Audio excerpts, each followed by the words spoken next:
Hi, I'm Pat Kane. I'm a musician and a writer. I'm one half of Hue and Cry, and I'm author of a book called The Play Ethic, and I live in the west of Scotland.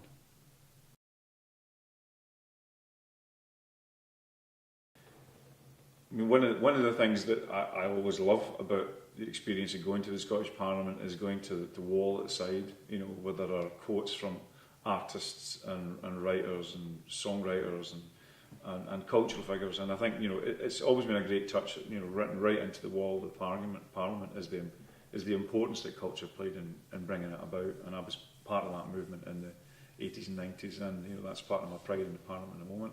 I think the Scottish artists and Scottish cultural figures have a complicated relationship to the country, and rightly so. You know, they love being Scottish, but they are also free thinkers and free spirits, and so sometimes they have to take their country to task as much as, you know, support it, you know, in a tartan day or a gathering, whatever. And that's exactly what artists and cultural figures should do.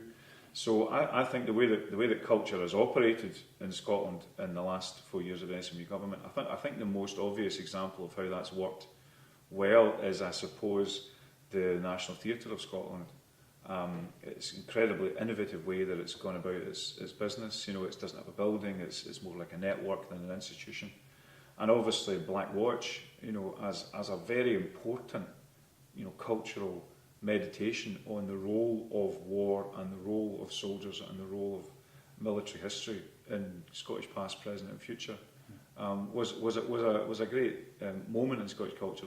And I think it's a testament to, you know, people like Salmond and the leadership of the SNP, that they could embrace such a complicated play. I mean, it's hardly a kind of an automatic celebration of regiments. It's a real dissection of what the costs of having a military posture are for men, for communities, for psychology. So I think the fact that went round the world with the full endorsement of the Scottish Government shows that, you know, we are extremely sophisticated. You know, we can a culturally sophisticated Scottish National Government should be able to cope with pieces of art that criticise what it's doing and what it's gotten involved in, all the way down the line.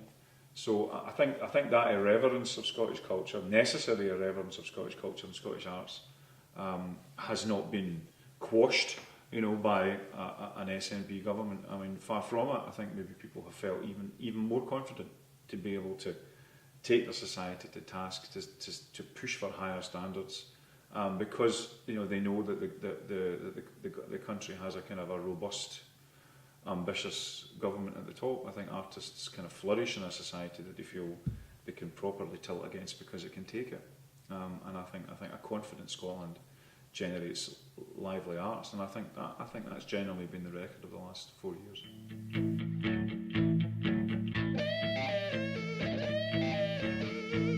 Together we'll stand, divided we'll fall.